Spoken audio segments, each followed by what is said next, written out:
এই মুহূর্তে যে খবরের দিকে নজর রাখবো, শিল্পের উপর শাসকের কোপ। রাজ্যের একাধিক নাট্য দলের অনুদান বন্ধ, কেন্দ্রের বিভিন্ন নাট্য দলের পরিচালক সদস্যদের অনুদান বন্ধ, গুরু শিষ্য পরম্পরা প্রকল্পে অনুদান বন্ধের অভিযোগ। আমার সঙ্গে রয়েছে আমার প্রতিনিধি মানস বসাক রয়েছে। মানুষ, ঠিক কি কারণে এই অনুদান বন্ধ করলো কেন্দ্র? দেখো তমশ্রী, সঠিক কারণ কিন্তু এখনো জানা যায়নি। কেন্দ্রীয় সংস্কৃতি মন্ত্রক এই অনুদান দেয় সাধারণত, দীর্ঘ সময় ধরে এই কেন্দ্রীয় অনুদানের ব্যবস্থা হয়ে আসছে, কিন্তু আচমকাই তালিকা থেকে উধাও একাধিক নাটকের দলের নাম। এবং এখনো পর্যন্ত খবর যে আমাদের কাছে এসেছে, সেখানে দেবেশ চট্টোপাধ্যায় থেকে মেঘনাথ ভট্টাচার্য এবং পৌলমী চট্টোপাধ্যায় থেকে শুরু করে এরকম আরো অনেক গুণী নাট্য ব্যক্তিত্বরা যারা বলছেন তাদের নাটকের দলের অনুদান এবং তাদেরও গুরু হিসেবে তার অনুদান আচমকায় বন্ধ করে দেওয়া হয়েছে। এবং এই বিষয়ে আমরা যোগাযোগও করেছিলাম, রুদ্রনীল ঘোষের সঙ্গে কথা বলেছিলাম। তিনি বলছেন যে এই অনুদান দীর্ঘদিন ধরে দিয়ে আসা হয় নাট্য দলগুলিকে স্বাবলম্বী করার জন্য। এবার যে নাট্য দলগুলি স্বাবলম্বী হয়ে গেছে, এবার অন্য দুর্বল দলগুলিকে সুযোগ দেওয়া হবে বলে এই অনুদান বন্ধ করা হয়েছে বলে এমনটি একটা যুক্তি দেখিয়েছেন। এবং তিনি বলেছেন এটাকে কোনো রাজনৈতিক রং দেওয়া যায় না। আর বিপরীতে এই নাট্য ব্যক্তিত্বরা বা নাট্য দলগুলি কখনোই এইসব যুক্তি মানতে রাজি নন। তারা তাদের সপক্ষে এবং তাদের বক্তব্য নিয়ে আগামীকাল 3টের সময় সংবাদ মাধ্যমের মুখোমুখি হবেন এবং নিজেদের মধ্যে বৈঠক করে তাদের যে এতদিনের একটা প্রাপ্য অনুদান তারা পেয়ে আসছিলেন সেটা হঠাৎ করে বন্ধ হয়ে গেল এবং বন্ধ হয়ে যাওয়াতে তারা কি অসুবিধার সম্মুখীন হতে পারেন বা তাদের দলগুলি কি কি বিপদের সম্মুখীন হতে পারেন, বা এতদিন যে গুরু শিষ্য পরম্পরায় একটা অনুদান আসছিল সেটা আচমকাই কেন বন্ধ করে দেওয়া হলো, এই বিষয়ে তারা তাতে সরব হবেন এমনটাই জানিয়েছেন। বিভিন্ন নাট্য ব্যক্তিত্বের সঙ্গে আমার কথা হয়েছেন, তারা বলছেন আমাদের কাছেও এটা বিনামেকের বজ্রপাতের মতো এবং আমরা এটা নিয়ে নিজেদের মধ্যে আলোচনা করছি এবং আগামীকাল আমরা সবাই মিলে সম্মিলিতভাবে এটা নিয়ে বৈঠক করব এবং অবশ্যই জানাবো। কারণ এইভাবে নাটকের উপর বা শিল্পের উপর আঘাত হানা যায় না এবং কেন্দ্রীয় সরকার তাদের উপর বঞ্চনা করছে, এমনটাই কিন্তু কলকাতার বিভিন্ন বিশিষ্ট নাট্য দলের নাট্য ব্যক্তিত্ব। বেশ বোঝা যাচ্ছে। মানুষ সঙ্গে থাকো, আমাদের সঙ্গে এই মুহূর্তে নাট্য ব্যক্তিত্ব দেবেশ চট্টোপাধ্যায় রয়েছেন।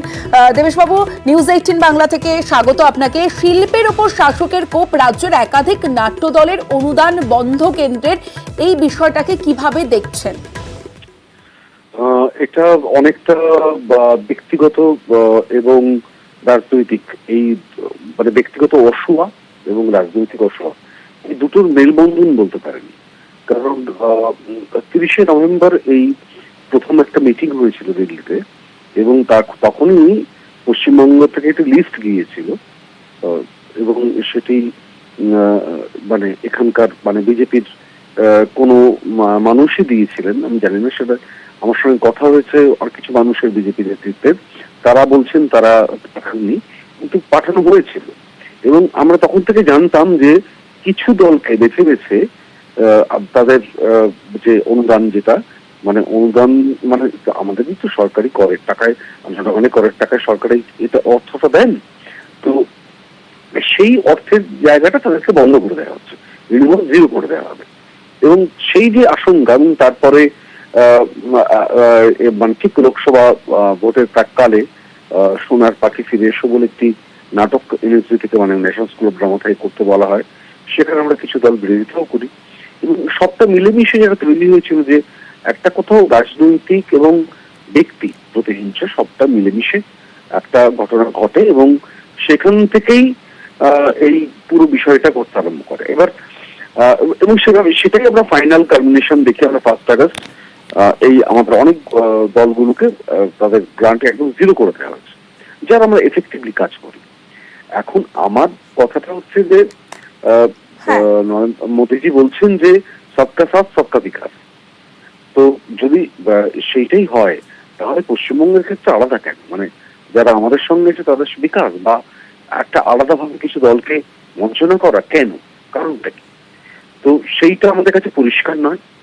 আমরা কালকে প্রেস কনফারেন্স করছি, মানে প্রেস ক্লাবে 3টের সময় আমরা মিট করছি এবং আমরা আপনাদেরকে জানাবো আরো বিস্তারিত ভাবে যে এই ঘটনাটা দীর্ঘদিন ধরে মানে ঘটছে এবং এখানে কিছু ব্যক্তি মানুষের, কিছু আমি আবারও বলছি সব নয় হয়তো, কিছু ব্যক্তি মানুষের যারা বিজেপির সঙ্গে যুক্ত আছেন তাদের ব্যক্তিগত অসুয়া এবং রাজনৈতিক বৈরিতা এই দুটো মিলেমিশে এই ঘটনাটা তারা ঘটিয়েছেন। বেশ, কিন্তু এটা কোথাও সামগ্রিকভাবে শিল্পের প্রতি এবং থিয়েটার একটা মাইনরিটি আর্ট সারা পৃথিবী জুড়ে, সারা পৃথিবীর বিভিন্ন সরকার, শুধু পশ্চিমবঙ্গ বা দল পাচ্ছে ভারতবর্ষ সরকার দিচ্ছে তা নয়, সারা পৃথিবী জুড়ে থিয়েটারের মতো মাইনরিটি আর্টকে বা মাইনরিটি কালচারকে সরকারি অর্থ দিয়ে সাহায্য করেন এবং এটা তো করেন এই থিয়েটারে এর উপর অনেকের জীবন এবং জীবিকা নির্বাহ করে। তো এইটা কোথাও একটা সেই আঘাত হানা হলো। আমি সংস্কৃতি মন্ত্রকের কাছে কালকে আমরা দাবি জানাবো যে অবিলম্বে এই পুরো যে ঘটনাটা ঘটেছে এই যে দলগুলোকে একদম মানে আমাকে, মেঘনাথদাকে, সীমাদি, যারা আমরা দীর্ঘদিন ধরে থিয়েটারের সঙ্গে যুক্ত এবং আমরা সিরিয়াসলি থিয়েটারে কাজ করি, মানে মেঘনাথ ভট্টাচার্য, সীমা মুখোপাধ্যায়, তারা তাদের সঙ্গে আরো অনেক থিয়েটার দল রয়েছেন যাদের নিয়মিত নাট্য চর্চার একটা প্রতিবন্ধকতা তৈরি করবে, সেটা তারা ভাবুন, তারা আবার রিএভালুয়েট করুন। প্রয়োজন এখানে দলিল ঘোষ রয়েছেন, যিনি আমার নাটকের দলে আমার থিয়েটার দলে উনি অভিনয় করেছেন, উনি ফ্যাতারতে অভিনয় করতেন আমার ডিরেকশনে। আমার আরেকজন মানুষ, আমি আমার দীর্ঘদিন 3 দশক ধরে আমার নাটকের দর্শক সমীর ভট্টাচার্য, আমি তাকে বলবো আপনারা দেখুন গন্ডগোলটা কোথায়, আপনারা দেখুন, এটা বুঝুন, সংস্কৃতি মন্ত্রকের সঙ্গে আপনারা যোগাযোগ করুন এবং এটাকে আবার নতুন করে বোঝার চেষ্টা করুন যে এই মানে দলগুলোর প্রতি এরকম ভাবে প্রতিহিংসামূলক আচরণ করা যায় না। বেশ, অনেক ধন্যবাদ আপনাকে। এই মুহূর্তে আমাদের সঙ্গে নাট্য ব্যক্তিত্ব মেঘনাথ ভট্টাচার্য রয়েছেন। মেঘনাথ বাবু, এই যে রাজ্যের একাধিক নাট্য দলের অনুদান বন্ধ কেন্দ্রের, এটাকে কিভাবে দেখছেন? নাট্য দলের অনুদান তো নয়, এটা নাট্য দলের যারা কাজ করেন সেই সমস্ত নাট্যকর্মীদের জন্য রেপার্টারি গ্রান্ট, তাদের টাকা দেওয়া হয়, সেই টাকাটা তারা পান, তাতে তারা চিকিৎসাটা করতে পারেন। এমনিতেই তো চাকরির বাজার খুব খারাপ, তা সামান্যতম কিছু টাকা তারা চিকিৎসা থেকে পান এবং তার জন্য সংযুক্ত আছেন। আমাদের দলের 50 বছর বয়স এই বছরটায়, তাতে আমরা কেন্দ্রীয় সরকার থেকে একটা পুরস্কার পেলাম, সেটা হচ্ছে আমার 17টি ওই আমার সঙ্গে চিকিৎসা করে অভিনেত্রী কর্মীরা, তাদের গ্রান্ট বন্ধ হয়ে গেল 23-24 থেকে। আমারটা বন্ধ হচ্ছে, তাদের বন্ধ হওয়াটা খুব বেশি আঘাত লেগেছে। কারণ এদের ডিপেন্ড করে আমরা থিয়েটারটা করি সবাই। এরা যদি থিয়েটারে আর না পাই, আমার মতো আরো অনেক 22টা দলকে করা হয়েছে, তো তাদের ছেলেমেয়েরা যদি টাকাটা না পায়, সামান্যতম টাকাটাও না পায় থিয়েটার থেকে, তাদের সংখ্যা যদি কমতে শুরু করে, আমাদের সার্বিক কাজে খুব ক্ষতি। কারণ এদের ভরসা করে আমরা থিয়েটার করি, এদের ভরসা করে ওয়ার্কশপ করি, এদের ভরসা করে ফেস্টিভ্যাল করি, সবই তো এদের ভরসা করে করি। তো এইটা কেন হয়েছে, সেইটা হঠাৎ করে 22টা দলের উপর খুব কেন পড়েছে পরিষ্কার করে বলতে পারবো না, কিন্তু একটা কোথাও সম্ভাবনা আছে যেখান থেকে কেউ না কারা একটা কোনো লিস্ট পাঠিয়েছে, কিছু লিস্ট করে দিয়েছে এবং তাতে খুব বেছে বেছে দলগুলোকে দেওয়া হয়েছে। তারা যাদের মনে করেছে যে এমনি বামপন্থী, এর দলটা দিয়ে দিল, কিংবা এমনি তৃণমূল ঘেঁষা তাই দিয়েছে। এবার সত্যি কথা বলতে কি, বিজেপির বিরুদ্ধে নাটক কোথায় করিনি তো, এমনকি তৃণমূলের সাপোর্টেও নাটক করিনি, বিরুদ্ধেও নাটক করিনি, সিপিএম এর সাপোর্টেও নাটক করিনি। আমরা রাজনৈতিক ভাবে নাটক করি কম, আমরা সামাজিক এবং মানবিক জায়গা থেকে থিয়েটারটাকে ধরি। কারণ আমি বিশ্বাস করি থিয়েটার অনেক বড় জায়গা, রাজনীতি থেকে তাদের ছুটতে পারে না। থিয়েটারে মানুষের সাথে মানুষের বন্ধন তৈরি হয়, সে বন্ধন রাজনীতি করতে পারে না। তার ফলে রাজনৈতিক আশ্রয় নিই না, স্বাধীনভাবে কাজ করি। কিন্তু কারোর যদি মনে হয়ে থাকে কিংবা আমার কাজকর্মেতে খুশি না হয়ে থাকে, সে আমার নামটা পাঠিয়ে দিলেও পারে। এটার পেছনে এরকম একটা ঘটনা আছে। ঠিক, অনেক ধন্যবাদ আপনাকে। অনুদানের আমরা ওড়ার অভিযোগ খারিজ রুদ্রনীল ঘোষের। বিভিন্ন কারণে অনুদান বন্ধ বলে দাবি কেন্দ্রেরও।